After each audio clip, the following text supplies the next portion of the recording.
започваме с леки упражнения за гърба, рамената, раменния пояс. Може да ги изпълнявате където и да сте. Дали в офис, след лекции или когато имате възможност. Започваме с наклон лекичко, брадичката към гърдите, повдигаме нагоре. И отново надолу и нагоре. Още няколко пъти така. Раздвижваме врата и главата, без прекалено назад да отива и главата и да притискаме шийните прешлени. Достатъчно. И сега плъзгаме към едното рамо встрани и гледаме назад. Към другото рамо отново. Ниско долу брадичката към рамото. Продължаваме така. 3, 4, 5,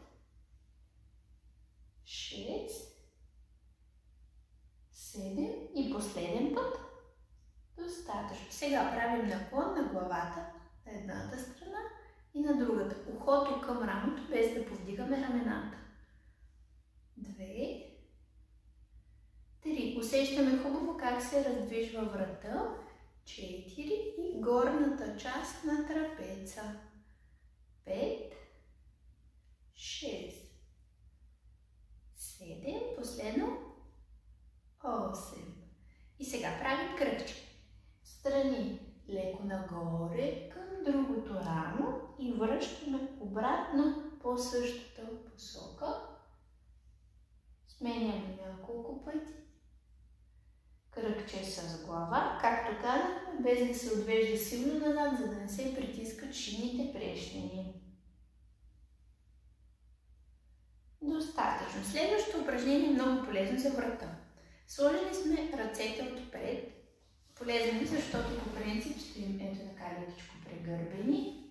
Даже не е леко, с телефон, пред таблет, компютър. Слагаме ръцете отпред. Изнасяме брадичката към единия лакът. Връщаме назад, все едно, че имаме двойна брадичка в средата. Назад и към другия лакът. Назад. Така редуваме. В средата, назад и обратно. Няколко пъти, като целта ни е, когато даваме главата назад, да може да издължим, да стегнем мускулите и да противодействаме на отпуснатата поза, която вземаме в ежедневието. Айде още няколко пъти. И последно.